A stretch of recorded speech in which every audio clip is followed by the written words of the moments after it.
بسم اللہ الرحمن الرحیم۔ تو آج جو ہمارا موضوع ہے وہ بانو قدسیہ کا ڈرامہ دھوپ جلی ہے۔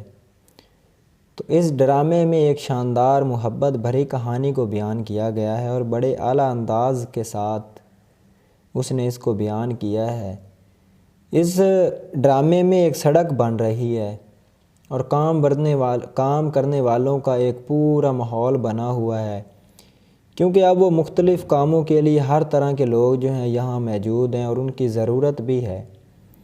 تو اس ڈرامے میں کوئی رولر چلانے والا ہے، کوئی ہموار کرنے والا ہے، کوئی روڑی کوٹنے والا ہے باریک کرنے والا، کوئی ٹریکٹر چلانے والا ہے، کوئی ٹھیکیدار ہے، کوئی منشی ہے، یعنی ایک پورا ماحول اس میں بنا ہوا ہے۔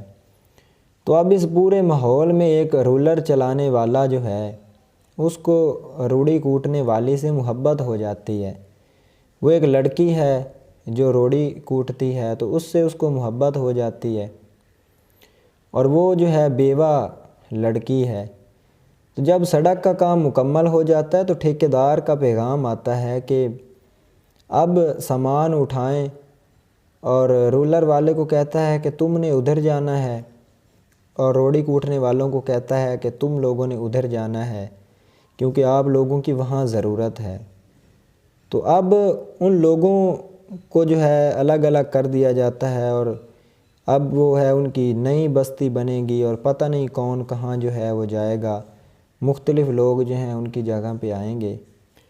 تو اب یہ جو ہیں الگ الگ ہو رہے ہیں۔ رولر والا جو ہے اسے بڑا دکھ ہوتا ہے، جس کا نام جو ہے فردوس جمال ہے، اور مرکزی کردار بھی یہی ہے اس ڈرامے کا۔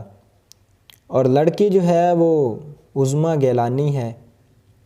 تو اب فردوس جمال اس بچھڑتے ہوئے موقع پہ ایک مکالمہ ادا کرتا ہے اور بڑا کمال کا وہ جملہ بولتا ہے اور کہتا ہے کہ جب کوئی بس سے مسافر اترتا ہے یا کسی سرکس کا تمبو اکھڑتا ہے تو کوئی نہ کوئی رشتہ ضرور ٹوٹتا ہے۔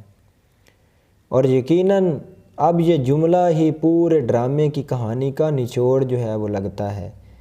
مصنف نے یہ بڑا کمال کا اسلوب جو ہے وہ اختیار کیا ہے، تو اسی لیے جو ہے اب یہ کہانی خاکہ جو ہے عملی اظہار کے لیے پلاٹ جیسی چیزوں کی ضرورت ہوتی ہے، تو اس نے اس میں پلاٹ کو بڑی عمدگی کے ساتھ جو ہے اس نے بیان کیا ہے۔ کسی بھی تخلیقار کا جو امتحان ہوتا ہے وہ کہانی کو کیسے پھیلا رہا ہے، وہ اسے کس لوکیل پہ بناتا ہے، کردار کیسے دینے ہیں، مکالمہ جو ہے وہ کیسے ادا کروانا ہے۔ اب یہ تمام تر عوامل جو ہیں بڑے اہم ہوتے ہیں، چاہے وہ افسانہ ہو، ڈرامہ ہو، ناول ہو، کوئی بھی صنف ہے۔ تو یہ تمام چیزیں جو ہیں مل کر اس کو مضبوط بناتی ہیں، اور تمام چیزیں الگ الگ نظر نہیں آنی چاہیے، ان میں وقت نہیں لگنا چاہیے، بلکہ آپس میں گھل مل کر جو ہے ایک جامد کہانی کو پیش کریں۔ تو اس ڈرامے میں آپ دیکھ سکتے ہیں کہ ایک محبت کی کہانی کو کس طرح سے بیان کیا گیا ہے، جو بڑی ایک پر اثر کہانی ہے۔